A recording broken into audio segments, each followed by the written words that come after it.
Good day everyone, my name is Michelle and welcome to my channel.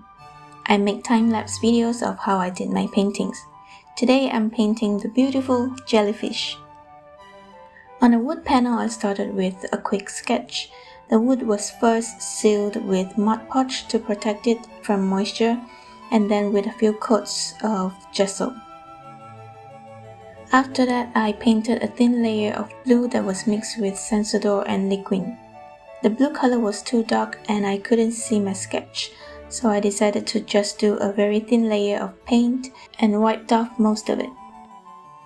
I contemplated on whether to first paint the whole surface dark blue, then only paint in the jellyfish, but that means I would lose my sketch. I don't fancy doing that, so I tried first painting the jellyfish in light blue, and I'll see how it goes from here when painting the background. Here I purposely left out the very thin tentacles.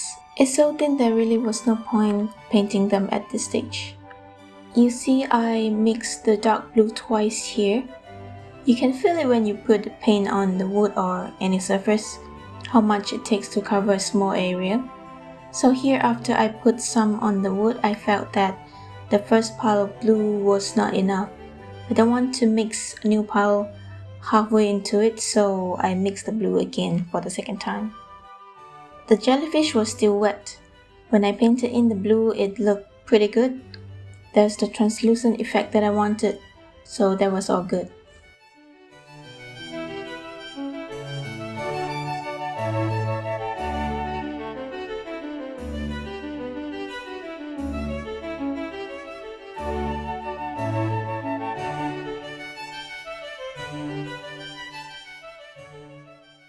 Here you see I have a tissue paper there where I used to dab my brush. One reason was to control the amount of paint I want on the brush. Sometimes I don't want that much paint on the brush when blending, then I would dab a bit off on the tissue. It's a bit like dry brush painting. Another reason to use the tissue paper is when I load the brush with light blue and mixing it into the dark blue. After about 2 brush strokes, it'll have too much dark blue on it. If I continue with that, it'll be a mess.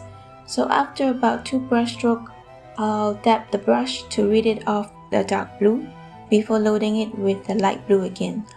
Otherwise, the light blue pile will be contaminated with the dark blue. Painting these ribbon-like tentacles was a first for me. This is similar to painting a lace, I would think. In future, when I need to paint laces on clothing, maybe I could use the same method. By the way, I just learned that these ribbon-like tentacles are called oral arms. The head or body that we see is called the bell.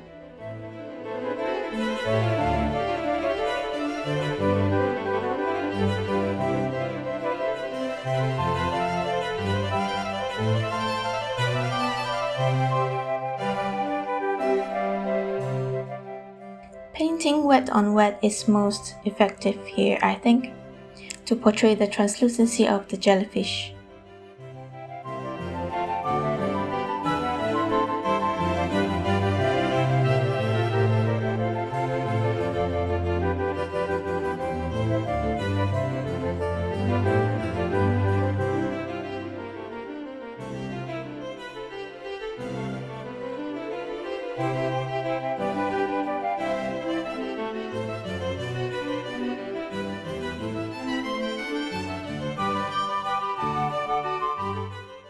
I left out the very thin tentacles. I wasn't sure which is better, to paint the thin tentacles into the wet paint or wait till it's dry first. I did try to paint the thin tentacles into the oral arms, but it's proved to be a bit tricky. It's doable, it's just that it'll definitely take a longer time this way. So I waited till the next day when it's dry to paint in the thin tentacles. This was the next day when the background was touch dry. I mixed a slightly darker light blue than yesterday for the thin tentacles. Because it's so thin, it shouldn't look brighter than the rest of the jellyfish. The background done the day before did not have enough coverage, so I mixed another pile of dark blue for another layer of the background.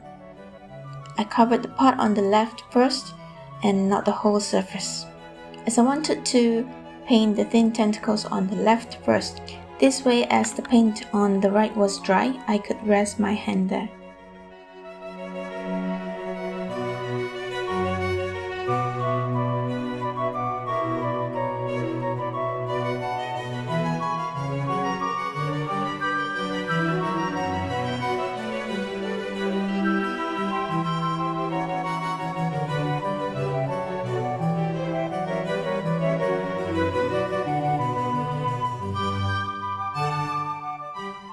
Here I continue with the background, also adding in some blurred spots to indicate objects some distance away, out of focus.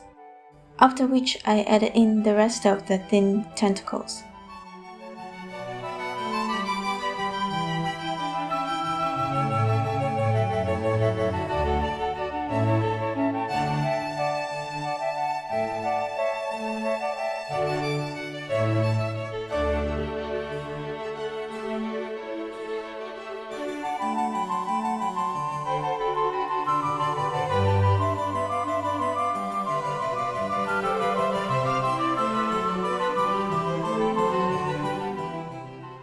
Here's another day. I glazed in a layer of transparent blue. I wanted the jellyfish to have the look that you're seeing it through the water, but this layer of blue was too dark to my liking. Anyway, I went ahead and covered the whole painting with this blue. After kept looking at it later on, I still think it was too blue, so I added back in some lighter blue. And so it's done. What do you think? Do you like the jellyfish to face up or face down? Let me know in the comments down below. Please do like, share and subscribe to my channel, and I'll see you in the next video. Bye!